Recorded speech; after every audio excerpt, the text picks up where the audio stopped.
شہادت ہمارے ہاں بیان ہوتی ہے اس انداز میں کہ لگتا ہے کہ کسی مظلوم بندے کو کسی نے پکڑا ہوا تھا تو وہ سارے اسے مار رہے تھے اور وہ منتیں کر رہا تھا کہ مجھے نہ مارو. اتنی ہائے ہائے کی جاتی ہے کہ محسوس ہوتا ہے کہ امام علی مقام بڑے پریشان تھے کہ کسی طریقے سے، اور ان کا خاندان بڑا تکلیف میں تھا کہ جلدی کہیں کربلا سے نکل جائیں. حالانکہ اس دھرتی پہ، اس کائنات پہ صبر، شجاعت، استقامت اور حوصلہ جس سے کائنات سیکھے گی وہ صرف امام حسین ہی ہے. اتنے بڑے صابر آدمی کے بارے میں اس طرح کا رویہ اختیار کرنا کہ وہ تو گویا اس طرح کر رہے تھے کہ بس کسی طریقے سے میری تو یہ امام حسین کی مظلومیت سنا کے لوگوں کو اس طرح کا کر دیا جاتا ہے.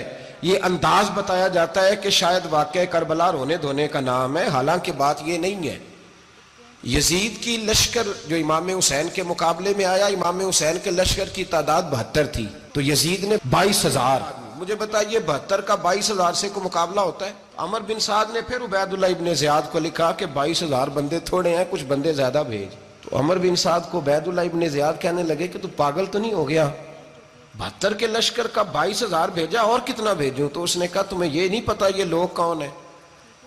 یہ مولا علی شیر خدا کی اولاد ہے. ان میں ایک ایک شخص ایسا ہے جو 1,000 کے مقابلے میں لڑنا جانتا ہے. تو یہاں کمزوری دکھائی جاتی ہے. ہمارے بچے سمجھنے لگے ہیں کہ یہ شاید کوئی ایسی داستان ہے، اور اس طرح کا ماحول ٹی وی پہ میں دیکھ رہا تھا، اس طرح کا ماحول بنایا جاتا ہے جیسے کوئی خوف ہے. یعنی واقع کربلا کوئی ایسا واقعہ جسے دیکھ کے خوف طاری ہو جائے، بچے راتوں کو ڈریں. وہ اکیلے درخت دکھائے جا رہے ہیں اور تیر دکھائے جا رہے ہیں. او یار، کیا قوم کی تربیت کر رہے ہیں؟ واقع کربلا حوصلے کا نام ہے، دلیری کا نام ہے. سنیں بات اصل میں کیا تھی، بڑے ٹھنڈے دماغ سے میری بات کو سمجھیے گا. حضرت مولا علی شیر خدا کے بعد مسلمانوں کے متفقہ امیر بنے تھے حضرت امیر معاویہ. انہیں امیر کس نے بنایا تھا؟ امام حسن نے، حضرت علی کے بڑے صاحبزادے. حضرت امام حسن نے ان سے صلح کی، انہیں خلافت دی. اور صحیح بخاری میں نبی پاک نے فرمایا تھا میرا بیٹا حسن سردار ہے، جب مسلمانوں کی جماعتوں میں لہو بہ جائے گا تو حسن ان کی صلح کرا دے گا. وہ صلح امام حسن نے کرائی. جناب امیر معاویہ امیر بن گئے. حضرت امیر معاویہ رضی اللہ تعالیٰ عنہ بڑا پیار کرتے تھے نبی پاک سے، بڑا احترام کرتے تھے حضور کے خاندان کا. ان کی جو اجتہادی خطائیں ہیں وہ اپنی جگہ پہ موجود ہیں. چونکہ امام حسن نے ان سے صلح کر لی، لہذا ہم بھی ان کے بارے میں کوئی جملہ کہنے کے مجاز، ہماری مجبوری امام حسن ہے. اس لیے کہ جسے امام حسن صحیح کہے پھر امام حسن کے ماننے والے کو اسے غلط نہیں کہنا چاہیے. حضرت امیر معاویہ رضی اللہ تعالیٰ عنہ کا جب وصال ہوا تو حضرت امام حسن پہلے ہی ان سے وصال کر گئے، آپ کو زہر دے دیا گیا، آپ شہید ہو گئے.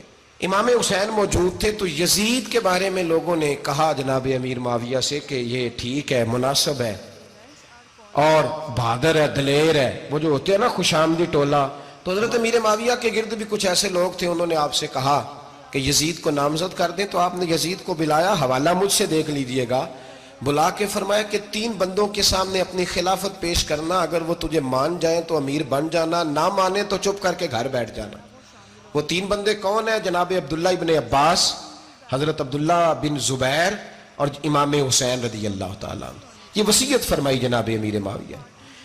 حضرت امام حسین کی وہ شخصیت تھی کہ مشکات میں حدیث ہے، نبی پاک صلی اللہ تعالیٰ علیہ وسلم کی چچی جناب ام فضل صبح صبح گھبرائی حضور کی بارگاہ میں آئیں. عرض کی یا رسول اللہ صلی اللہ علیہ وسلم، آج میں نے عجیب خواب دیکھا ہے، میں ڈر گئی ہوں. حضور نے فرمایا چچی کیا دیکھا؟ عرض کی حضور میں نے دیکھا ہے کہ آپ کے وجود کا گوشت کا ایک ٹکڑا کٹ کے میری جھولی میں آ گیا ہے. حضور یہ کیا ہے؟ تو محبوب خواب سن کے مسکرائے، فرمایا چچی یہ پریشانی والا خواب نہیں، یہ تو خوشی والا خواب ہے. اللہ فاطمہ کو بیٹا عطا کرے گا اور وہ تیری گود میں کھیلا کرے گا. چونکہ وہ میرے وجود کا ٹکڑا ہوگا لہذا خواب تجھے یہ آئی ہے. تو امام حسین پیدا ہوئے، امام حسن کی عمر ابھی 11 مہینے تھی. تو نبی پاک نے امام حسین کو جناب ام فضل اپنی چچی کی گود میں دے دیا کہ فاطمہ کے لیے دونوں بچے سنبھالنا مشکل ہوگا. وہ خواب اس طرح پوری ہوئی. امام حسین سے حضور نے بڑا پیار کیا، بڑی محبت فرمائی نبی پاک سے. کچھ حدیثیں میں نے جمعے میں عرض کی تھیں. حضرت ابو ہریرہ رضی اللہ تعالیٰ عنہ کہتے ہیں یہ واحد بچہ تھا حضور کے گھرانے کا کہ میں نے دیکھا کہ نبی پاک صلی اللہ علیہ وسلم بیٹھے تھے تو یہ حضور سے کہہ رہے ہیں، نبی پاک سے، کہ نانا جی اٹھ کے کھڑے ہو. کہتے ہیں حضور کھڑے ہو گئے تو کہنے لگے میں نے آپ کے برابر جانا ہے.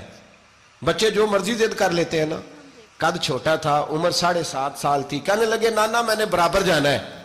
تو نبی پاک صلی اللہ علیہ وسلم نے ہاتھ پکڑ لیے, فرمایا چل پھر ہو جا برابر. تو حضرت ابو ہریرہ کہتے ہیں انہوں نے حضور نے ہاتھ پکڑے, اوپر کھینچا تو امام حسین نے پہلے اپنے پیر حضور کے گھٹنوں پہ رکھے, پھر نبی پاک کے سینے پہ رکھے, اور جب ان کا قد سر تھوڑا سا حضور سے اونچا ہو گیا تو محبوب فرمانے لگے چل بس کر, تو نے تو کہا تھا آپ کے برابر ہونا ہے, تو اوپر نکل گیا ہے, چل بس کر. فرماتے پھر امام حسین نے زبان باہر نکالی تو محبوب ان کی زبان چوسنے لگے, پھر ساتھ لٹا لیا اور انہیں سونگھنے لگے. تو میں نے عرض کی حضور آپ حسین کو سونگتے کیوں ہیں؟ تو فرمایا ابو ہریرہ مجھے حسین کے وجود سے جنت کی خوشبو آتی ہے, مجھے حسین کے وجود سے جنت کی. ایک دن حضور گزر رہے تھے, اصل اس طرح تھا کہ یہ نبی پاک کا حجرہ تھا. جن لوگوں کو اللہ نے مدینے کی زیارت کرائی ہے وہ جان سکتے ہیں, نبی پاک کا حجرہ تھا تو حضور کے حجرے کی اس جانب یعنی مسجد کی جو بالکل سیدھ ہے اس کی بیک میں سیدہ فاطمہ رہتی. تو حضور اکثر نہ نماز کے لیے جب نکلتے تو حضرت فاطمہ کے حجرے کے پاس سے ہو کر دوبارہ محراب میں جاتے. محبوب حجرے کے پاس سے گزرے تو امام حسین رو رہے تھے, تو حضرت فاطمہ نے کسی بات میں جھڑک دیا تو امام حسین رونے لگے. تو نبی پاک نماز کے لیے گئے تو واپس لوٹ آئے, اور واپس تشریف لا کے کہا فاطمہ حسین کو کیا ہوا؟ عرض کی یا رسول اللہ تنگ کر رہے تھے میں نے ڈانٹ دیا ہے. کیا خوبصورت جملے ہیں حدیث پاک میں. سرکار نے فرمایا فاطمہ اس کو حسین کو نہ رونے نہ دیا کر, یہ جب روتا ہے نا تو میرے دل کو تکلیف ہوتی ہے. تو بی بی صاحبہ کہتی ہیں یہ حکم آیا نبی پاک کا میرے نام, پھر میں نے ڈانٹنا چھوڑ دیا. یہ ان کے فضائل تھے, کم ان کی تربیت خود نبی پاک نے فرمائی, خود ڈیوٹی. میں کسی منطق کا میں اب تو اللہ تعالیٰ معاف کرے, پہلے ہم لوگوں کو کہتے تھے فلانی مجلس میں نہ جانا فلانی, اب تو مصیبت بن گئی ہے, جانے کی ضرورت نہیں, ہر شے موبائل میں آ گئی.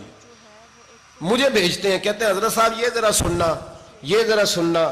کل کراچی سے کچھ مہمان آ گئے تو اب بچوں نے وہ کلپ سنبھال کے یہ مولوی دیکھو کیا کہتا ہے. اب آیتیں پڑھی جا رہی ہیں قرآن پاک کی, اتنا ٹکڑا یہاں سے لیتے ہیں اتنا ٹکڑا یہاں سے لیتے ہیں اور ملا کے پتہ نہیں کون سا مکسچر بنا رہے ہیں.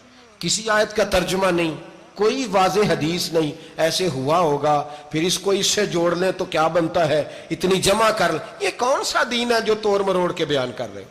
کون سا مذہب ہے؟ دین تو واضح کھلی کتاب ہے. اب ہمارا یہ شوق ہے, ہم ہر تماشا دیکھنا چاہتے ہیں, ہم اپنے لوگوں کی قدر نہیں کرتے اور بڑی بڑی دور جا کے ہم غلط معاملات میں جاتے ہیں, پھر ذہن ہمارے شکوک کا شکار ہوتے ہیں. ہمیں سمجھنا چاہیے کوئی ایسی کسی دلیل کی ضرورت نہیں ہے. جب ان کے واضح چیزیں ان کی کتابیں میں موجود ہے, حدیث میں موجود ہے, قرآن مجید میں ان کے فضائل کھل کے موجود ہے, تو دور جانے کی کیا ضرورت. حضور ان کی ٹریننگ کراتے تھے. پہلی بات تو یہ ہے کہ نبی پاک نے دعا مانگی تھی, یا اللہ میرے گھر والوں کو زیادہ روزی نہ دینا, انہیں ایک وقت روٹی دینا, ایک وقت کی بھوک دینا. یہ جو 10 دن کربلا میں انہیں ٹینشن نہیں نہ ہوئی, انہیں عادت تھی فاقہ کرنے کی, انہیں 3 دن وصلی روزے رکھنے کی عادت تھی. پہلی بات. دوسرا یہ کہ جہاد کی تربیت حضور خود کراتے تھے. حضرت فاطمہ زہرا کہتی میں پردے کے پیچھے دیکھ رہی تھی, نبی پاک نے امام حسن اور حسین سے فرمایا چلو میرے سامنے کشتی لڑو. تو دونوں حضرات آپس میں جب کشتی لڑنے لگے تو نبی پاک نا امام حسن کو کہتے ہیں حسن حسین کو ٹانگوں سے پکڑو, حسن حسین کو پیچھے سے پکڑو. جب نبی پاک بار بار امام حسن کو بتا رہے تھے تو سیدہ پیچھے سے بول پڑی, کہنے لگی یا رسول اللہ آپ چھوٹے کو بتائیں, آپ بڑے کو بتا رہے ہیں.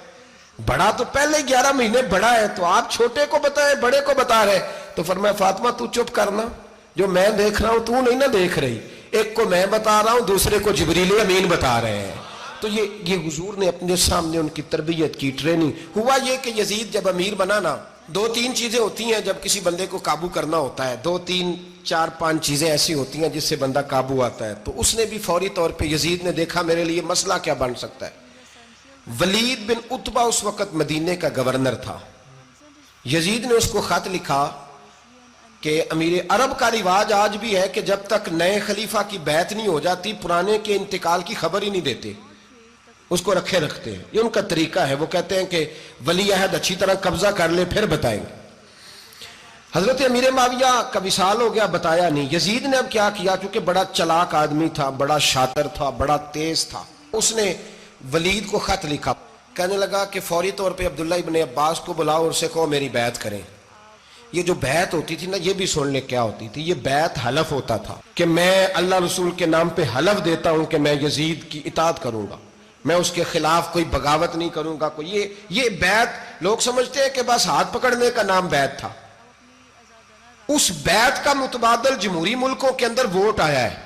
تو کہا بیعت کرے. حضرت عبداللہ ابن عباس کو بھی بلاؤ، عبداللہ بن زبیر کو بھی بلاؤ، امام حسین کو بھی بلاؤ. امام حسین آدھی رات کے وقت بیٹھے تھے مسجد نبوی میں، چونکہ پانچوں نمازوں کی آپ امامت کرتے. امام حسین نماز پڑھا کے عشاء کی بیٹھے تھے. جناب عبداللہ بن زبیر، عبداللہ بن زبیر کون تھے؟ یہ نبی پاک صلی اللہ علیہ وسلم کی پھوپھی پوتے تھے اور جناب صدیق اکبر کے نواسے تھے حضرت عبداللہ بن زبیر. اور جناب زبیر بن عوام عشرہ مبشرہ صحابی ہیں، ان کے بیٹے تھے. بہت زیرک آدمی تھے. یہ بھی امام حسین کے پاس بیٹھے تھے. عبداللہ ابن عباس بھی تھے جو حضور کے چچا کے بیٹے ہیں، اس امت کے پہلے مفسر ہیں قرآن پاک. یہ لوگ بیٹھے تھے. تو ولید نے ایک بندہ بھیجا، اس نے آ کے کہا جناب آپ کو گورنر صاحب نے بلایا ہے. تو عبداللہ بن زبیر کہنے لگے حسین اس وقت بلانے کی بات سمجھ میں نہیں آئی. تو امام حسین بڑے بصیرت والے تھے، اللہ نے بصیرت دی تھی. کہنے لگے عبداللہ آپ کو سمجھ نہیں آئی، مجھے سمجھ آ گئی ہے، امیر معاویہ وصال کر گئے اور یہ ہمیں جو بلایا گیا ہے نا، یہ یزید کی بیعت کے لیے بلایا گیا ہے. تو کہا پھر آپ آدھی رات کو نہ جائیں، آپ کے لیے خطرہ ہوگا. تو امام حسین فرمانے لگے خطرہ حسین کو نہیں ہوتا. نہیں کہا پھر بھی آپ مہربانی کریں ذرا احتیاط سے جائیں. تو جناب عبداللہ ابن زبیر نے، عبداللہ ابن عباس نے 14 بندے نیزے دے کے، تلواریں دے کے امام حسین کے ساتھ بھیجے اور کہا کہ امام حسین اگر اس نے کوئی غلط ملت بات کی نا، زبردستی بیعت کرنے کا کہا، تو آپ بس کوئی ایک بات اونچی آواز میں کر دینا، یہ سپاہی پیچھے آ جائیں گے. امام حسین ان 14 بندوں کو لے کے گورنر ہاؤس پہنچ گئے. جب آپ وہاں پہنچے اس نے بتایا، اس نے کہا جی حضرت امیر معاویہ انتقال کر گئے اور آپ نے یزید کی بیعت کرنی ہے. تو امام حسین فرمانے لگے میں چھپ کے بیعت نہیں کروں گا. مجمع لگاؤ، جمعے والے دن اعلان کرو، جو طریقہ ہے حضرت ابو بکر صدیق کا، جو طریقہ ہے حضرت عمر فاروق کا، جو انداز حضرت عثمان غنی کا ہے، جو مولا علی کا ہے، سر عام اعلان کرو. اگر ساری دنیا یزید کی بیعت کرے گی تو میں بھی تیار ہوں. تم مجھ سے بیعت لے کے پھر لوگوں کو بتانا چاہتے ہو کہ حسین بیعت ہو کر رہے ہیں تو تم کیوں نہیں کر رہے؟ میں عام آدمی نہیں ہوں، لہذا چھپ کے بیعت نہیں کرتا. جب یہ بات کی نا تو ولید بڑا نرم دل تھا اور امام حسین کی شان کو جانتا تھا. وہ جانتا تھا یہ نبی پاک کا خاندان ہے. اس نے کہا جی مجھے تو حکم تھا، باقی آپ حضور کے نواز ہیں، میں کر کچھ. وہاں ایک بڑا بدبخت شخص بیٹھا تھا، عبد الملک بن مروان. وہ ولید سے کہنے لگا کہ اگر حسین آج تمہارے ہاتھ سے نکل گئے تو تمہارے لیے بہت بڑا مسئلہ کھڑا ہو جائے. انہیں جانے نہ دینا، یا بیعت کراؤ یا ان سے کہو جنگ کے لیے تیار ہو. تو امام حسین رضی اللہ تعالیٰ عنہ کے کانوں میں آواز گئی تو فرمانے لگے ابن مرجانہ، اگر تیرے اندر جرت ہے تو آ سامنے حسین کے، اس کے کانوں میں باتیں نہ کر، کانا پھوسی نہ کر، باہر آ میدان میں، شرارت نہ کر، باہر آ، میں تمہیں ابھی بتاتا ہوں کہ حسین سے مقابلہ کرنے کا انجام کیا ہے. یہ کہہ کہ امام حسین باہر نکلے، اپنے بھائی محمد بن انفیہ کو بلایا، عبداللہ بن زبیر، عبداللہ ابن عباس، ڈھیر سارے لوگ اکٹھے ہو گئے. فرمایا یہ معاملہ ہے، اب کیا کرنا ہے؟ تو وہ کہنے لگے حضور وقت ابھی مناسب نہیں ہے، آپ اس طرح کریں یہاں رکیں، ہم مکے سے، عراق سے، کوفے سے لوگوں کو بلاتے ہیں، یہاں ایک بڑی مجلس مشاورت قائم کرتے ہیں. امام حسین فرمانے لگے اگر تم مشاورت قائم کرو گے تو ولید اور عبد الملک بن مروان وہ تو جنگ کرنے کو تیار ہے، اور نبی پاک نے فرمایا ایک مینڈا ہوگا جس کی وجہ سے مدینے کی گلیوں میں لہو بہے گا. فرمانے لگے میں وہ بکرا، وہ مینڈا نہیں بننا چاہتا. کہا پھر آپ کیا کریں گے؟ تو امام حسین رو پڑے، فرمانے لگے میں مدینہ چھوڑ جاؤں گا لیکن مدینے کی حرمت پامال نہیں ہونے دوں گا. امام علی مقام آدھی رات کے وقت نکلے. سیدہ فاطمہ کا دروازہ ایک اس دن تھا جس دن حضرت مولا علی کوفے چلے گئے تھے، اور دوبارہ آج تالا لگا جب امام حسین نکلے. آپ جنت البقیع کے پیچھے کھڑے ہو کے حضور کا روضہ دیکھنے لگے. اس وقت گنبد تو نہیں ہوتا تھا، روضہ دیکھنے لگے. نانا تیرے کرم کے خزینے کی خیر ہو، میں جا رہا ہوں تیرے مدینے کی خیر ہو. سارا خاندان لے گئے، مکے تشریف لے گئے. حج کے ایام قریب آنے والے تھے. امام حسین نے وہاں لوگوں سے باتیں کی. جب امام حسین وہاں پہنچے تو کوفے سے خط آنے لگے. کوفہ حضرت علی کا دار الخلافہ تھا، وہاں آپ کے محبین، پیار کرنے والے ڈھیروں تھے. انہیں خط لکھے کہ حضور آپ چپ کر کے بیٹھے ہوئے ہیں اور ہمارے اوپر یزید مسلط ہو گیا ہے. آپ اگر میدان میں نہیں نکلیں گے، آپ نہیں آئیں گے تو ہم اللہ کی بارگاہ میں شکوہ کریں گے کہ کوئی ہماری کمان کرنے کو تیار ہی نہیں ہوا. اور وہ خط 1 2 3 نہیں آئے, وہ خط اتنے تھے کہ 3 بوریوں میں بھرے تھے امام حسین نے, 3 بوریوں میں. اب مجبوری ہو جاتی ہے, حق کے لیے کئی دفعہ بات کرنا مجبوری ہوتی ہے, اگر نہیں کرے گا تو پھر اس کو بھی قبر میں جواب دینا پڑے گا. امام علی مقام رضی اللہ تعالی عنہ نے مکے میں اب لوگوں کو جمع کیا مشورے کے لیے. ہر بندے نے کہا حضور وہ بلا تو رہے ہیں پر اپنے وعدوں کے پکے. کہا حضور وہ پکے نہیں, آپ نہ جائیں. ہر بندے نے کہا حالات ٹھیک نہیں, حالات گراؤنڈ ریالٹی صحیح نہیں. یہی مشورہ آج بھی ہر بندہ دیتا ہے, ابھی حالات نہیں. اتنے خراب حالات کبھی نہیں ہوئے تھے جتنے امام حسین کے دور میں تھے. لیکن فرمایا میں دین کے خلاف غلط حکمران کو مسلط ہونے کی اجازت, بول کے بتائیے, بول کے, غلط حکمران کو مسلط ہونے کی اجازت, مزاحمت کروں گا, مخالفت کروں گا. امام کہنے لگے کوئی بات نہیں, وہ میرے ساتھ چلے نہ چلے لیکن میں کوفے جاؤں گا. وہ لوگ میرے ساتھ کھڑا ہونے کو تیار ہے تو وہ جھوٹ ہے یا سچ ہے پر میں چلوں گا. جب امام علی مقام نے اصرار فرمایا تو جو آپ کے قریبی صحابہ کرام کی اولادیں تھی ساری, یہ بھی اب بیماری ہے. کچھ لوگ کہتے ہیں جی صحابہ نہیں ساتھ چلے, تو میں کہتا ہوں اہل بیت نبوت کے تو کل افراد 21 تھے, تو 72 میں باقی اولادیں کس کی تھی؟ وہ ساری صحابہ کی اولادیں تھیں. وہ سارے, پتہ نہیں کیوں اس طرح کا فلسفہ بیان کیا جاتا ہے جس میں حالات خراب ہو. حضرت سیدنا امام علی مقام کو جب بہت زیادہ کہا گیا نا, تو امام حسین رضی اللہ تعالیٰ انہوں نے فرمایا چلو میں ایک کام کرتا ہوں, مسلم بن عقیل کو بھیجتا ہوں. حضرت علی کے بھتیجے ہیں, امام حسین رضی اللہ تعالیٰ عنہ کے چچا کے بیٹے ہیں, حضرت عقیل کے صاحبزادے مسلم بن عقیل. بڑے سمجھدار آدمی تھے, معاملہ فہم تھے, بڑے جری تھے. اتنا زبردست مشورہ کم لوگ دیتے ہیں جتنا حضرت مسلم بن عقیل دیتے تھے. ان کو بھیجا گیا کوفے. اب اس میں بڑی تفصیل ہے, وہ اپنے 2 بچے بھی لے گئے. جب وہ کوفے پہنچے نا, تو کوفے پر جناب نعمان بن بشیر کی حکومت تھی. آپ گورنر تھے اور اہل بیت سے بڑی عقیدت رکھنے والے, نرم رویہ. عبید اللہ ابن زیاد کوفے کا گورنر نہیں تھا, یہ کسی اور علاقے کا تھا. جب آپ وہاں پہنچے تو نعمان بن بشیر نے دیکھا کہ حضرت مسلم بن عقیل آئے ہیں, تو لوگ دوڑے ان کی بیعت کرنے, بھاگے. اتنے لوگ جمع ہوئے کہ ایک دن میں 17,000 آدمی نے بیعت کر لی. کتنے بندے جی؟ 17,000 آدمی ایک دن آیا. اب وہ جو امام مسلم بن عقیل کے وہاں نعرے لگانے والے تھے, کہنے لگے حضور یہ پہلے دن کی کارکردگی ہے, 2-4 دن میں دیکھیے کیا ہوتا ہے. 2-4 دن میں کیا ہوا, 40,000 آدمی نے بیعت کر لی. اب وہ 40,000 بندہ تیار ہو گیا. ادھر سے جو یزید کے وفادار تھے انہوں نے خط لکھا یزید کو کہ تو نے بڑا نرم آدمی گورنر بنایا ہے اور 40,000 بندہ چلا گیا حسین کی طرف. اگر ایک دن مسلم بن عقیل اور رہے تو جو تمہارا گورنر بیٹھے ہیں نا جناب نعمان بن بشیر, ان کو گورنر ہاؤس سے نکال کے مسلم بن عقیل قبضہ کر لیں گے. تو چپ کر کے بیٹھا ہے. یزید بڑا تیز تھا, اس نے ایک آدمی گھوڑے پہ دوڑایا. عبید اللہ ابن زیاد ایک اور علاقے کا گورنر تھا, پر بڑا ظالم سا بدماش تھا, بڑا سخت گیر آدمی تھا. اس کو کہا کہ تو پہلے ایک صوبے کا گورنر ہے, جا تجھے دوسرا صوبہ بھی دیا. اس طرح کار فوری طور پہ کوفے پہنچ اور جا کے مسلم بن عقیل کو گرفتار کر, جو آدمی ان کا ساتھ پھر بھی دے اسے قتل کر دے. اس نے کیا کیا, وہ آدھی رات کو آیا, منہ چھپایا, جبہ پہنا, لوگ سمجھے امام حسین آ گئے. بہت سارے لوگوں نے اس کے نعرے بھی لگائے. وہ چپکے سے داخل ہوا اندر, اور چپکے سے داخل ہو کے اس نے سب سے پہلا کام یہ کیا کہ نعمان بن بشیر رضی اللہ عنہ کو معزول کیا, کوفے کے گورنر ہاؤس پہ قبضہ کیا.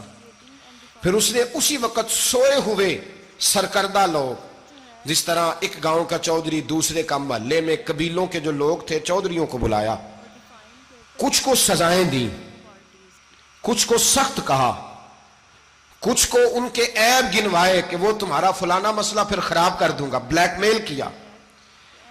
صبح ہونے تک حالات اگر تم نے میرے قابو میں نہ کیے تو یاد رکھنا بڑا مشکل ہوتا ہے حق پہ کھڑا ہونا. بڑی چیزیں لوگوں کو یاد آتی ہیں, اللہ جانتا ہے. پہلے کچھ ہوتا ہے, بعد میں معاملہ کچھ ہوتا ہے. حضرت مسلم بن عقیل کے ساتھ جس دن عبید اللہ ابن زیاد آیا 40,000 کا لشکر تھا. اگلے دن صبح ہوئی, اگلے دن تو یہ حال ہو گیا کہ آپ جب کوفے کی جامع مسجد میں زور کی نماز کے لیے گئے تو 5-7 ہزار آدمی نماز پڑھنے آیا. اور جب مغرب کا وقت آیا تو لوگوں نے چند ہزار لوگ رہ گئے, نماز کی نیت باندھی. توجہ کرنا میری بات پہ, ایک مسئلہ بھی سمجھ میں آئے گا. لوگوں نے نماز کی نیت باندھی تو حضرت مسلم بن عقیل امامت کر رہے ہیں, ہاتھ باندھے ہوئے ہیں. تو بہت سارے لوگوں نے پیچھے ہاتھ چھوڑ دیے. ایک بندے نے دوسرے سے پوچھا وہ ہاتھ کیوں نہیں باندھتے؟ کہنے لگے اگر عبید اللہ ابن زیاد کے کسی بندے نے دیکھ لیا نا تو ہم اسے کہیں گے ہم تو نماز پڑھ ہی نہیں رہے تھے, ویسے ہی کھڑے تھے, ہاتھ ہی نہیں باندھے سرے سے. جب نماز کی امامت باندھی تو 10-11 صفیں تھیں. جب مسلم بن عقیل رضی اللہ تعالیٰ عنہ نے سلام پھیرا تو پیچھے بندہ ہی کوئی نہیں تھا. حضرت مسلم بن عقیل کو گرفتار کیا گیا. عرب کا رواج تھا دشمن کو سخت سزا دیں تاکہ باعث عبرت بنے. بہت اونچا مینار تھا کوفے کا, گورنر ہاؤس کا, اوپر لے جا کے جناب مسلم بن عقیل کو زمین پہ گرایا گیا. اور جب وہ شہید ہو گئے تو شہید ہونے سے ایک رات پہلے وہ خط لکھ چکے تھے امام حسین کو کہ آپ آ جائیں, حالات بڑے اچھے ہیں. خط ملا تو امام حسین مکے سے کوفے کی جانب چل پڑے.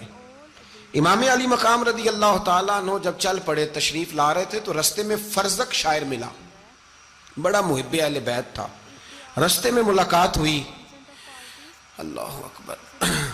حضرت مسلم بن عقیل جب گرایا شہید ہو گئے تو پھر اس نے اس طرح کیا کہ آپ کی لاش کو لٹکا دیا چوک میں. لوگ دیکھتے تھے تو عورتیں بچوں کہتی تھی تو نے باہر نہیں نکلنا, ہم نے نہیں امام حسین کے ساتھ چلنا, بس بڑا خوف ہے, کوئی بندہ نہ باہر نکلے, کوئی نہیں ضرورت ہمیں, حالات بہتر ہوگی تو دیکھی جائے. آج کتنے لوگ ہیں, کتنی دیگیں پکی, کتنی نیازیں بٹی, کیا کچھ ہوا. آپ ناراض نہ ہونا, میں آپ میں سے ہوں, آپ مجھ سے ہیں, یہ بات آپ کی نہیں میری سب کی ہے. آج بھی اگر امام حسین کے نام پہ جان دینے کی باری آئے گی تو دیگیں رہ جائیں گی. ناراض تو نہیں ہو گئے آپ لوگ؟ فٹافٹ مائیں کہیں گی باہر دی جانا, بالکل پتر سانو کی لگے, سارا دن کوئی ہمارے لیے. وہ پیر صاحب تو کرتے رہتے ہیں باتیں, ان کا تو کام ہے, خبردار ہم نے نہیں جانا. دیگیں دینے کو سارے تیار ہیں, جانے دینے کو تیار ہونا. ناراض ہو گئے آپ لوگ؟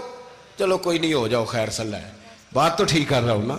حضرت امام حسین رضی اللہ تعالیٰ عنہ نے فرزق شاعر رستے میں ملا تو امام حسین کو کہنے لگا کہاں جا رہے ہیں؟ فرمایا میں کوفے جا رہا ہوں. کہنے لگا حضور نہ جائیے گا, لوگوں کے دل آپ کے ساتھ ہیں, تلواریں آپ کے ساتھ نہیں.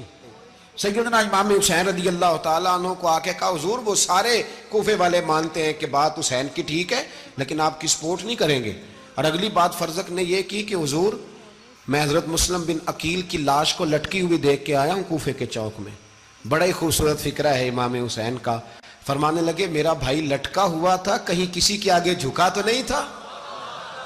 لٹکا ہی تھا نا, کہیں جھکا تو نہیں کسی کے آگے؟ کہا حضور نہیں. تو آپ فرمانے لگے اگر مسلم بن عقیل لٹک گیا تو حسین بھی لٹک جائے گا, لیکن جھکے گا. حضرت امام حسین تشریف لائے, بچوں سمیت آئے. حر بن یزید ایک شخص تھا. حر بن یزید ایک مختصر سا لشکر لے کے اس نے امام حسین کو ایک جگہ پہ روکا, پھر دوسری جگہ پہ روکا, بالآخر تیسری جگہ پہ روکا. تو امام حسین نے فرمایا جگہ کون سی ہے؟ کہا حضور کرب و بلا. فرمایا بس یہی خیمے لگا دو, یہی. حضرت سیدہ زینب نے پوچھا امام حسین سے کہ سارے زمانے نے روکا ہے, ٹھیک ہے آپ حق پہ ہیں, یہ بھی سب نے کہا آپ حق پہ ہیں, پر روکا بھی سب نے, آپ روکے کیوں نہیں؟ تو ابن کثیر اور ابن اسیر لکھتے ہیں کہ امام حسین رو پڑے. کہنے لگے بہن میں رک جاتا پر میں نے رات کو نانا مصطفیٰ کو خواب میں دیکھا ہے. تو حضور نے فرمایا حسین اگر آج یہ رواج پڑ گیا نا یزید جیسے لوگوں کا تو قیامت تک پڑا رہے گا. پھر لوگ کہیں گے کوئی نکلا نہیں تھا تو ہمیں بھی نکلنا. پھر لوگ ظالموں کے سامنے گردنیں جھکانے کے عادی ہو جائیں. میں کہتا رہتا ہوں, کہہ رہا ہوں, کربلا کی جنگ کفر اسلام کی جنگ نہیں, کفر اسلام کی جنگ نہیں کربلا کی. کیونکہ یزید تو بڑا پکا نمازی تھا, خطبہ دیتا تھا وہ تو. جب امام حسین رضی اللہ تعالیٰ عنہ نے کربلا کے میدان میں جمعے کا دن تھا تو یزید کے سامنے کو بات کرنی شروع کی عمر بن سعد کے سامنے. تو عمر بن سعد کہنے لگا حسین زیادہ باتیں نہ کر, ہمارا جمعہ لیٹ ہو رہا ہے, جنگ کے لیے تیار ہو, فٹافٹ آ. اہل بیت نبوت کو قتل کریں گے اور قتل کے بعد پھر نماز پڑھیں گے اور پھر کہیں گے اللہم صلی علی محمد وعلی آل محمد, اسی نماز میں پھر درود بھی پڑھیں گے. یہ کیسا مرتبہ ہے, کیسا انداز ہے, دوستی قاتل سے بھی مقتول سے یارانہ بھی. امام حسین نے حر بن یزید امام حسین سے کہنے لگا مجھے حکم ہے آپ کو روکنے کا, آپ آگے نہیں جا سکتے. امام صاحب نے فرمایا وجہ زمین اللہ کی ہے. اس نے کہا آپ بیعت نہیں کر رہے, یزید کی حالات آپ کے حق میں درست نہیں ہیں, آپ نہیں جائیں گے. امام روک گئے. ظہر کی نماز کا وقت ہوا تو حضرت علی اکبر امام حسین کے بڑے صاحبزادے, انہوں نے اذان ظہر پڑھی تو حور بن یزید کے لشکر نے امام حسین کے پیچھے نماز ادا کی. کہا بھئی تم مقابلے میں آئے ہو, نماز پیچھے پڑھتے ہو؟ کہا حضور مقابلہ تو تلواروں سے کر رہے ہیں, پر ہمارا دل تو مانتا ہے نا کہ مصطفیٰ کا نواسہ بڑی شان والا ہے. حر بن یزید نے 3 نمازیں لشکر سمیت امام حسین کے پیچھے پڑھی ہیں, 3 نمازیں, ظہر اثر اور مغرب. پھر امام حسین کے سامنے شرائط پیش کی کہ آپ کو یہاں گھیر لیا گیا ہے, یہاں آپ بیعت کریں گے, یہاں جنگ کریں گے, 2 ہی باتیں. امام حسین نے فرمایا نہیں بھائی بیعت تو میں نہیں کرتا, اس کے علاوہ تم جو کہتے ہو میں کرنے کو تیار ہوں. اس نے خط لکھا, عبید اللہ ابن زیاد کو ایک بندہ دوڑایا پیچھے, کوفے چند میل پہ کوفہ تھا. کہا وہ نہیں مان رہے, کیا کرنا ہے؟ تو حسین ابن علی ہے, میں زیادہ دیر انہیں روک بھی نہیں سکتا. انہوں نے پیغام دیا حر بن یزید کو کہ کرنا کچھ بھی نہیں, ان کا پانی بند کر دو, بلیک میل کرو, کھانا پانی نہیں ملے گا, چھوٹے چھوٹے بچے ہیں, خود ہی مان جائیں گے. حضرت امام علی مقام کے بارے میں حر کے پاس جب یہ پیغام آیا تو حر کہنے لگا میری طبیعت نہیں مانتی حسین پر پانی بند کروں, دل نہیں مانتا. جب یہ لفظ کہے نا دوبارہ تو پھر عبید اللہ ابن زیاد نے عمر بن سعد کو 10,000 آدمی دے کے بھیجا. کہا حر بن یزید لچک دکھا رہا ہے حسین کے حق میں. ایک رے کا علاقہ تھا, بڑی وہاں فصل ہوتی تھی, لوگ کوشش کرتے تھے وہاں کا گورنر بننے کی, کوشش کرتے تھے. تو عبید اللہ ابن زیاد کہنے لگا تمہیں رے کی گورنری ملے گی, سب سے سرسبز و شاداب علاقہ, تمہیں وہاں کا گورنر بنایا جائے گا اگر حسین کے خلاف لڑو گے. یہ اتنی زبردست ہوتی ہیں گورنریاں کہ گورنریوں کے لیے لوگ نسل رسول کے خلاف بھی نکل آتے ہیں. یہ اتنی تگڑی ہوتی ہیں, اتنی جلدی وفاداریاں بدلتی ہیں. وقت اتنا نہیں کہ میں مزید تفصیل میں جاؤں. امام حسین کو روک لیا گیا, عمر بن سعد نے روک لیا. 1 محرم کو امام آئے, 7 محرم تا روکا گیا, 7 محرم کو پانی بند کر دیا. جانور پانی پیتے تھے, گھوڑے پیتے تھے, کتے پیتے تھے, لیکن مصطفیٰ کے گھرانے کو پانی پینے کی اجازت. 3 دن تک پانی بند رہا. 9 محرم کو عمر بن سعد نے اور لوگ بلائے. شمر ایک بڑا سخت آدمی تھا, سنگ دل بدبخت, جس نے حضرت علی اصغر کے گلے پر تیر مارا تھا, وہ اور لشکر لے کے آیا. رات کو کہنے لگا امام حسین رضی اللہ تعالیٰ عنہ سے کہ بس بڑا ہو گیا, یہ 9-10 محرم کی درمیانی رات, یہاں آپ جنگ کریں گے یا آپ بیعت کریں گے, 2 ہی باتیں. امام حسین اندر گئے, سیدہ زینب سے مشورہ کیا, باہر آئے, فرمایا بات وہی ہے جو پہلے دن والی ہے. امام حسین رضی اللہ تعالیٰ عنہ نے فرمایا بھئی بیعت تو میں نہیں کرتا, باقی جو تمہارا پروگرام ہے. شمر اور ابن سعد کہنے لگے پھر جنگ کے لیے تیار ہو جائیں. کیا انداز ہے امام حسین کا, فرمانے لگے کل جنگ کروں گا, مجھے پتا تو ہے جنگ کا نتیجہ کیا نکلنا ہے, 1 رات مجھے دے دو تاکہ میں کھل کے اپنے رب کی عبادت تو کر لوں. حسین نے جانا ہے, مجھے پتا ہے کل رزلٹ 72 اور 22,000 کا کیا 1 رات مجھے دو, میں مالک سے راز نیاز تو کروں. میں گویا اس سے پوچھوں تو صحیح کہ مالک میرے والد بھی شہید ہیں, بھائی بھی شہید ہیں, نانا کو بھی دکھوں میں دیکھا ہے, تو اب میری باری ہے تو مالک میں حاضر ہوں, مجھے موقع تو دو. اس لیے کہ میرے نانا نے بدر میں بھی ساری رات عبادت کی تھی, صبح مجھے موقع دو. اور دنیا کا اصول ہے جب کوئی موقع مانگتا ہے تو دیا جاتا ہے. یہ دونوں کہنے لگے کوئی موقع نہیں. حر بن یزید پیچھے سے بولا, کہنے لگا نہیں بدتمیزی نہ کرو, حسین کو موقع دو, تمہیں دینا پڑے گا. موقع دیا. حر بن یزید نے پھر منت کی, کہا حضور آپ مہربانی کریں مان جائیں. فرمایا ماننے والا کھاتا کوئی نہیں. یہ بڑا مشکل کام ہے بھائی, ضمیر کا سودا اب تو عام ہو گیا, بازار لگتے ہیں, ریٹ لگتے ہیں, اپنی اپنی چاہتوں پہ لوگوں نے اپنے اپنے انداز سجائے ہوئے. کوئی آدمی بس اچھے طریقے سے نام لے لے تو بس ہم اس کے پیچھے چل جاتے ہیں. اب تو عام ہو گیا یہ معاملہ. امام حسین نے فرمایا ہو ہی نہیں سکتا, ممکن ہی نہیں ہے. ساری رات عبادت میں گزری, ریاضت میں گزری. تہجد کا وقت ہوا تو گھر والوں کو بلایا, فرمایا دیکھنا تمہاری سی کی آواز نہ باہر آئے, خبردار سی کی آواز نہ آئے. اور امام زین العابدین سے فرمایا تو بیمار ہے, تو جہاد نہیں کرے گا, لیکن خیال رکھنا پیچھے. اور بڑی قیمتی بات بتا رہا ہوں, ہماری بیویاں کسی کے گھر میت ہو جائے تو 4 دن بخار نہیں اترتا. امام علی مقام نے سیدہ زینب سے فرمایا تو بڑی ہے، میری بہن ہے، پیچھے سارے بچے ہیں، جوان ہیں، ان کے حوصلے تیری ذمہ داری ہیں۔ صبح جنگ کا طبل بجنے لگا، فجر کی نماز پڑھی، سورج چڑھا، 10 محرم کا دن، جمعے کا وقت، جناب سیدنا امام حسین رضی اللہ تعالیٰ عنہ نے ریت پر سجدے کیے، لمبے سجدے، لمبی نماز، سورۃ الشمس کی آیات دوسری رکعت میں پڑھی تو سارا کربلا گونجنے لگا۔ کیا انداز تکلم تھا امام علی مقام کا۔ نماز مکمل ہوئی تو حور بن یزید، عمر بن سعد اور شیمر سے کہنے لگے واقعی حسین سے لڑو گے؟ پتہ نہیں کون ہے۔ قُلْ لَا أَسْأَلُكُمْ عَلَيْهِ أَجْرًا، تم نے نہیں پڑھا، إِلَّا الْمَوَدَّةَ فِي الْقُرْبَى، تمہاری آنکھیں بند ہیں، الحسن والحسین سید الشباب اہل جنہ، تمہیں نہیں پتا؟ کہنے لگا چپ کر، حکومت نظر آ رہی ہے۔ اور بن یزید کہنے لگے پھر میرا بھی فیصلہ سنو، مجھے حکومت نہیں چاہیے، مجھے جنت چاہیے۔ حکومت نہیں چاہیے۔ امام حسین کی پہلی فتح دیکھیں، اور بن یزید ایڑی لگا کے نا یزید کے لشکر سے نکل کے امام حسین کے لشکر میں شامل ہو گیا، اور پہلا شخص جس نے امام حسین کو روکا، امام حسین کے نام پر پہلا سر بھی اسی شخص نے کٹایا ہے۔ لیکن یزید کی قبر پہ لعنت بھی کوئی نہیں برساتا، اس کا محل تھا بہت بڑا، لیکن جب لوگ کربلا میں امام حسین کو سلام کرنے جاتے ہیں تو قدموں میں حور بن یزید کا مزار بھی بنا ہوا ہے، اس کو بھی سلامی دی جاتی ہے۔ اور اب ہم اکیلا حور بن یزید نہیں کہتے، ہم کہتے ہیں حور بن یزید رضی اللہ تعالیٰ۔ اب ہم اتنی تعظیم کرتے ہیں اس حور کی۔ جناب امام حسین کو میدان میں کھڑا کیا گیا، جہاد کا طبل بجا، پہلے خدام آئے، اور سن لو آج وہ پتہ نہیں بازاری سے لوگ چڑھ گئے اسٹیجوں پہ، بازاری سے، نہ چہرے پہ داڑھی ہے نہ سر پہ کوئی کپڑا ہے، بازاری لوگ ہیں، بھاگ رہے ہیں، بازو چڑھائے ہوئے ہیں، بٹن کھولے ہوئے ہیں، تماشا بنا دیا۔ سننے والوں کا بھی اللہ ہی حافظ ہے، وہ سٹیج پہ یہ اہل بیت کی شان بیان کرتا ہے، بھاگ کے ادھر جاتا ہے، یہ کوئی طریقہ ہے؟ سننے والوں کا بھی عجیب انداز ہے، ہر بندے کو سننے بیٹھ جاتے ہیں۔ دین مہذب ہے، تہذیب والا ہے، دلائل رکھتا ہے، دین وقار رکھتا ہے، ایسے لوگ اب دین بیان کریں گے؟ حضرت سیدنا امام حسین رضی اللہ تعالیٰ عنہ صبح جب جہاد کا وقت آیا، پتہ ہے کون کون تھے کربلا میں؟ امام حسین کے ساتھ امام حسین کے 4 بھائی تھے کربلا میں۔ کتنے؟ بول کے بتائیں۔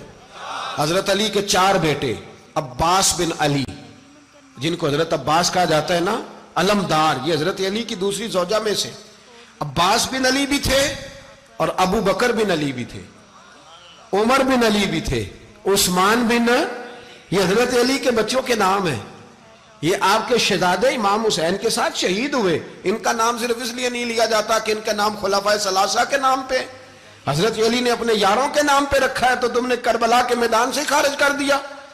یہ تینوں شہزادے حضرت جناب سیدنا امام حسین کے ساتھ تھے، یہ بھی شہید ہوئے۔ حضرت جناب زینب امام حسین کی سگی بہن ہے، ان کے 2 بچے تھے، اون و محمد۔ جب امام حسین میدان میں جانے لگے تو جناب زینب بچوں سے کہنے لگی نہ، پہلے بھائی نہیں جائے گا، پہلے بھانجے جائیں گے۔ 2 بچے شہید ہوئے۔ حضرت قاسم بن حسن امام حسن کے بیٹے تھے، وہ جب میدان میں جانے لگے تو امام حسین نے کہا نہیں بھائی تو نہیں جائے گا، تو میرے بھائی کی نشانی ہے، میں جاؤں گا۔ تو حضرت قاسم بن حسن نے ایک تعویذ کھول کے دیا کہ ابا جی میرے والد نے کہا تھا جب بڑی مشکل آ جائے تو تعویذ کھول کے دیکھنا، تو آج بڑی مشکل آئی ہے تو میں نے تعویذ کھولا ہے، تو یہ دیکھیں کیا لکھا ہے، یہ تو رکا ہے، تعویذ ہے ہی نہیں۔ جب کھول کے دیکھا تو اس پہ لکھا تھا قاسم اگر حسین پہ کوئی کڑا وقت آ جائے تو بیٹھ کے آگے آگے رہنا، اگر کڑا وقت میرے بھائی پہ کبھی آ جائے نا دیکھنا اس کے آگے آگے چلنا، اسے حسن کی کمی نہ محسوس ہو، پائیاں جہاں ساک نہیں کوئی جے وچ خار نہ ہوئے۔ سیدنا امام حسین پہلی دفعہ کربلا میں اس وقت روئے جب یہ رکا، آپ نے دیکھا تو فرمایا ٹھیک ہے، اگر حسن کی یہ وصیت ہے تو میں نے زندگی میں اگر ان کی ہر بات مانی ہے اب بھی مانوں گا، تمہیں اجازت ہے۔ جناب قاسم بن حسن 16 سال کا جوان جب میدان میں نکلے تو ہائے ہائے پتہ نہیں کہاں سے آ گئی ہے۔ امام قاسم بن حسن جب میدان میں نکلے تو تبری سے لے کر علامہ ابو الاسناد صاحب سب کو پڑھ کے تو دیکھو، 3 دن کی پیاس ہے، شدید آزمائش ہے، دکھ ہے، تکلیفیں ہیں، پھر بھی پہلی دفعہ جب میدان میں گئے ہیں واپس آئے ہیں 19 لوگوں کو قتل کر کے واپس آئے. سناؤ قصہ خیبر کو تمامی اپنے بچوں کو. علی کی داستان سن کے دلوں سے ڈر نکلتا ہے. علی کی داستان سن کے دلوں سے یہ جو بچے ڈر رہے ہیں نا، وہ چمگادڑ آ گئی، کاکروچ آ گیا، یہ خوف نکل جائے گا اگر حضرت قاسم بن حسن کی بات سنیں گے. درجنوں لوگ آپ نے قتل کیے. ایک دفعہ آئے، کہا چاچا یزید کا لشکر تو بڑا بزدل ہے، اگر چند قطرے پانی میرے حلق سے گزرے تو میں سارے کاٹ کے لے آؤں گا آپ کے پاس، چند قطرے. لیکن تھوڑی دیر گزری، عمر بن سعد کہنے لگا اکیلے اکیلے جاؤ گے تو علی کا پوتا ہے، یہ سب کو مار دے گا، کٹھے جاؤ. چاروں جانب سے تیر برسے، ایک تیر لگا آ کے گردن کے پیچھے، بس جناب سیدنا قاسم بن حسن گھوڑے سے نیچے گرے. تو جناب زینب حوصلہ کر کے آنسو سمیٹ کے کہنے لگی میں دیکھ رہی ہوں پردے کے پیچھے سے حسین میرے بھائی کا بیٹا گر گیا ہے، جا اسے اٹھا کے لا. حضرت امام حسین ان کو اٹھا کے لائے تو امام حسین نے سینے سے لگایا ہوا تھا تو ان کے پیر، ان کا قد لگتا تھا امام حسین سے زیادہ ہے. اٹھا کے لایا، لٹا دیا گیا. امام حسین کے اپنے بڑے بیٹے میدان میں نکلنے کو، علی اکبر نام ہے، جب جن لوگوں نے حضور کو نہیں دیکھا تھا وہ جب کہتے نا ہم نے نبی پاک کا دیدار نہیں کیا تو بتاؤ کس طرح کے تھے، تو بتایا جاتا تھا کہ جناب علی اکبر کا دیدار کرو، ہم شبیہ مصطفیٰ. اور جب وہ گلیوں میں نکلتے تھے تو عورتیں چھتوں پہ چڑھ جاتی. جناب علی اکبر رضی اللہ تعالیٰ عنہ تلوار لے کے میدان میں نکلے، جوان بیٹے دینے بڑے مشکل. او یارو رٹا کیا ہے یہ تو بتاؤ، کہ ظالم آدمی حکمران، یار یہ رٹا ہے، ایک ظالم کا رستہ روکنا ہے، اس رٹے کے لیے ہم شبیہ مصطفیٰ. جناب سیدنا امام علی اکبر میدان میں نکلے، بڑے لوگ مارے، بڑے، پھر ایک تیر ان کے بھی گلے میں لگا. اور جب وہ گرے نا زمین پہ تو حضرت امام حسین دوڑ کے آئے، دوڑ کے، اور جب تشریف لائے تو ان کے گلے سے تیر کھینچا تو ایک جملہ لکھا ہے صاحب تبری نے، اس نے حد کر دی. کہنے لگے تیر کھینچا تو امام حسین کی آنکھوں میں آنسو آئے. کہنے لگے کاش جناب ابراہیم آج میرے سامنے ہوتے تو میں انہیں کہتا کہ آپ نے تو بیٹا ذبح کرتے وقت آنکھوں پہ پٹی باندھی تھی، دیکھو میں کھلی آنکھوں سے بچے ذبح کر رہا ہوں، کھلی آنکھوں. کاش جناب ابراہیم خلیل ہوتے تو انہیں کہتا. جناب علی اکبر بھی شہید ہوئے. حضرت علی اصغر کو تو اچانک اٹھایا تھا امام حسین، باہر نکلے تو گردن پہ تیر لگا تو 6 مہینے کا بچہ وہ بھی شہید ہوا. خون اچھالا آسمان کی طرف تو کہا مولا دیکھ لے، میں نے 6 مہینے والا بھی نہیں بچایا، وہ بھی دے دیا ہے. پھر حضرت عباس کو بیٹیوں نے کہا کہ اب نہ، کچھ کہتے ہیں پہلے شہید ہوئے، کچھ نے لکھا بعد میں، کہ اب ہم سے پانی کے بغیر نہیں رہا جاتا. تو جناب عباس پانی کا مشکیزہ لے کے نکلے باہر، ایک ہاتھ کٹا، دوسرے پہ مشکیزہ وہ بھی کٹا، پھر پانی تو بھر لیا تھا لا نہ سکے، پھر گردن کٹی تو شہید ہوئے. بچوں کی بھی شہادت ہوئی. پر جب ان کا لاشا اٹھایا تو امام حسین کہنے لگے مولا اب نہ حسین کی کمر کمزور ہو گئی ہے، اب کمزور ہو. اور بھائی ایک میت ہو جائے تو 4-5 دن تو پوری آنکھیں نہیں کھلتی، کیسا جری خاندان ہے.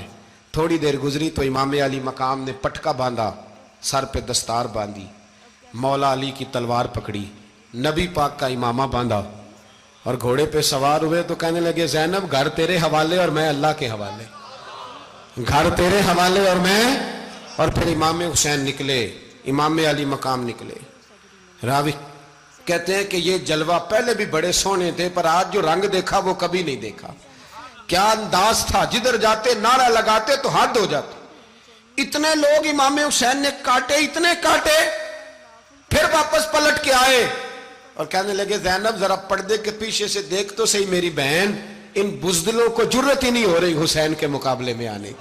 ایک دوسرے کو دھکا دیتے، تو جا تو جا. پھر اکٹھے وار ہوئے. یہ کون ہے کٹا ہوا، لباس ہے پھٹا ہوا، یہ بال یقین حسین ہے، نبی کا نور عین ہے. پھر چاروں جانب سے تیر برسے.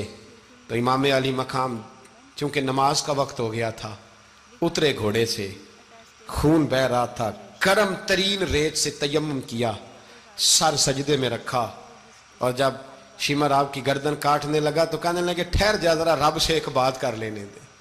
اور پھر بولے امام حسین, کہنے لگے مالک تو اب بتا کہ حسین سے راضی ہے کہ ناراض ہے, تو بتا.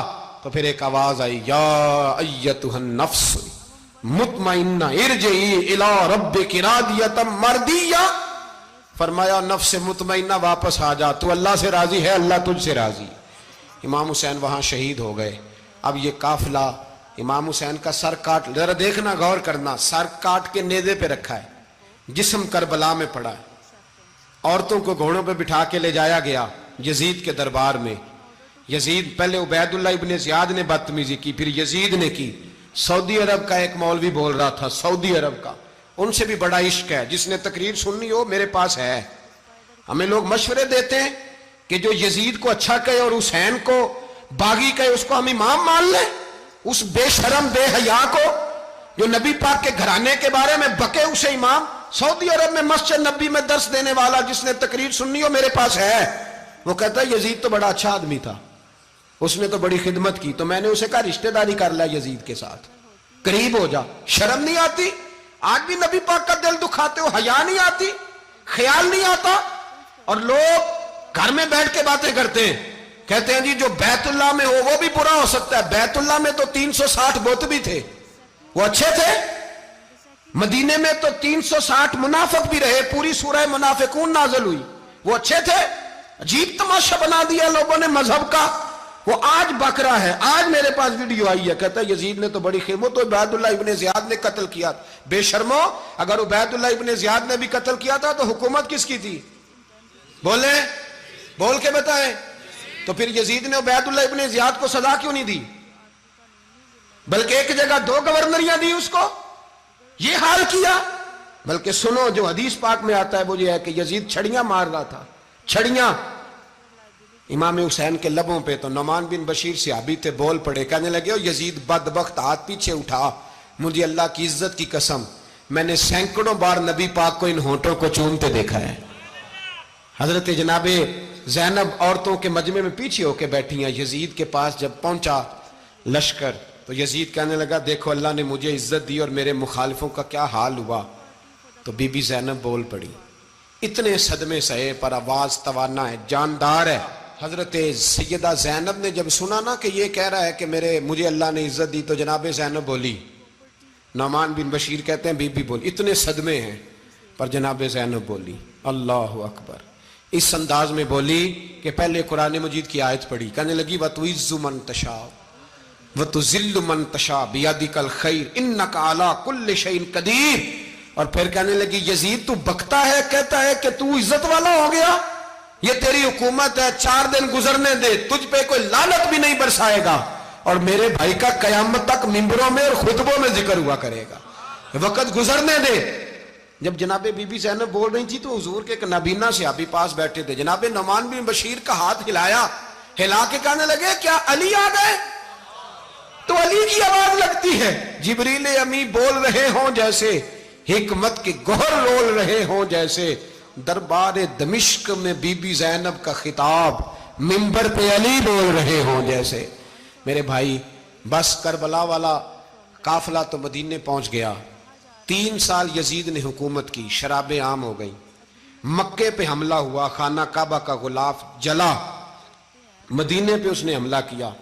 3 دن مسجد نبوی میں اس نے گھوڑے باندھے, مسجد نبوی میں صحابہ کو نکال کے اپنا اس نے امام مقرر کیا, لیکن پھر امت نے اسے قبول نہ کیا, پھر وہ رسوا ہوا اور آج تک وہ رسوا ہے. لیکن امام حسین کا نام کل بھی زندہ تھا اور آج بھی